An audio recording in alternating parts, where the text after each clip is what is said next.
Hello and good afternoon. It's amazing to be launching this book here as part of JLF in London and with you as an audience. And a big thank you to Shonjoy and Teamwork for squeezing us in between very, very important sessions. So this project was conceived by SAMPAD, Asian Arts and Heritage, the organization that I work with. And it was to connect young writers from Birmingham schools to young writers from schools in India.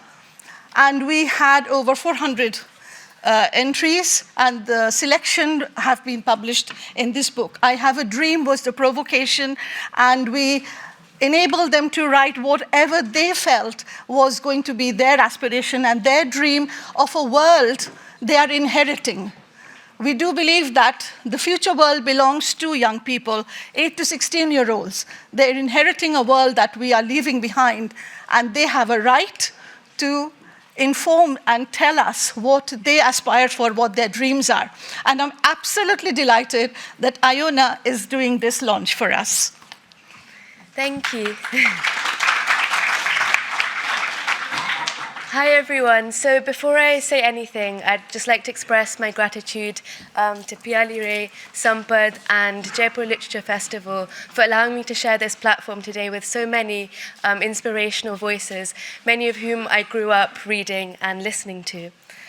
As a young person, it really means the world to me that our voices matter and that our dreams are worth listening to, and that our words have weight.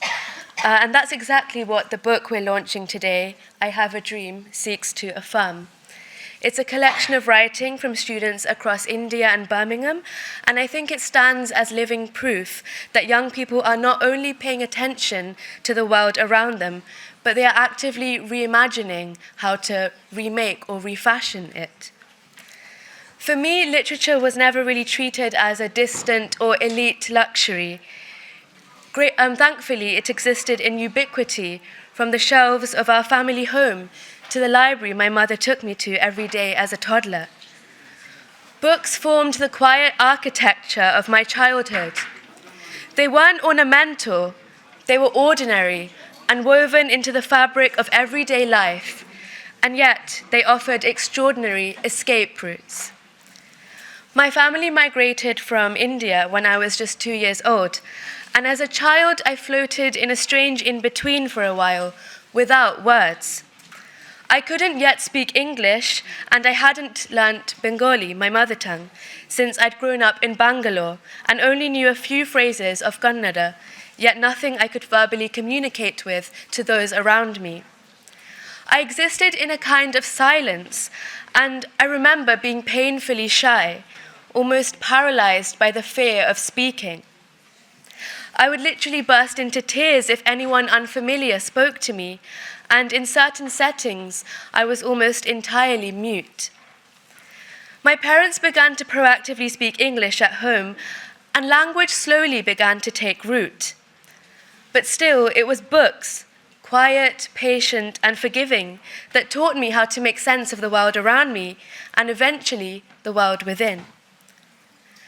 Reading gave me the tools to map my own interiority, and I read about characters whose lives were starkly different to my own, but in them I saw pieces of myself. Books taught me empathy before I even knew the word for it, and they became my lifeline. Coming from a South Asian immigrant family, I've always been aware that literature isn't seen as a practical pursuit all the time. There's a quiet, well-intentioned fear in many of our communities, a fear that art won't feed you, that writing won't get you very far, and that dreaming is a luxury that only some of us can afford. I understand that this fear comes from love and from generations who endured insecurity so that we wouldn't have to.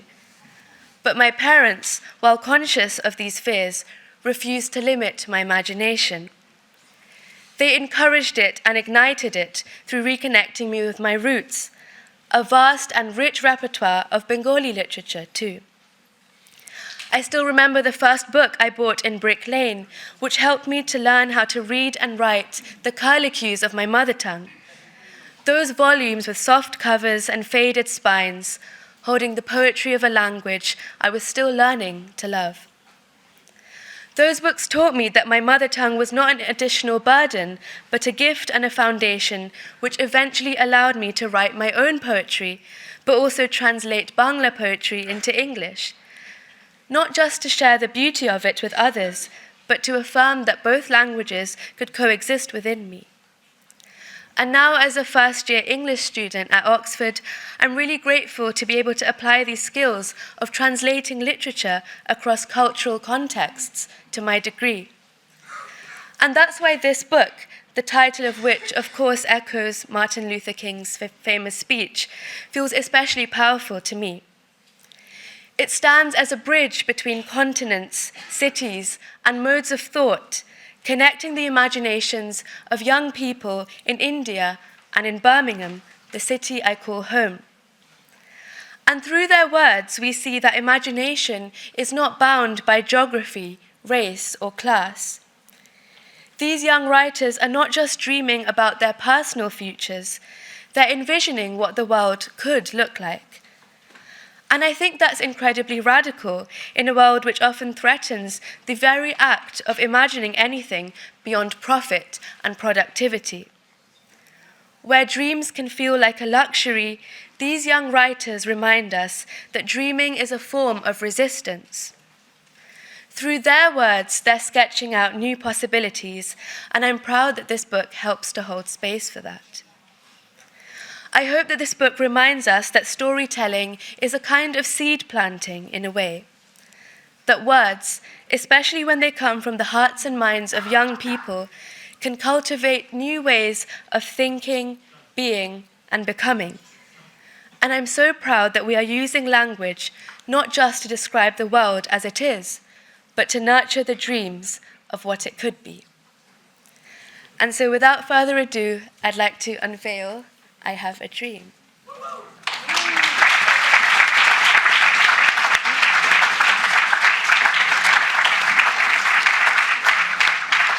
Might take me a second. I have to come to the middle of the stage so they can get a good view. This side. Come This to the side? middle, yeah. Piali.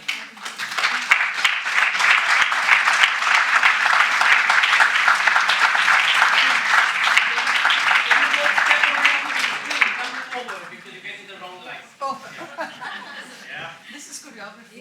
All of these things you have to learn. You guys. Thank you.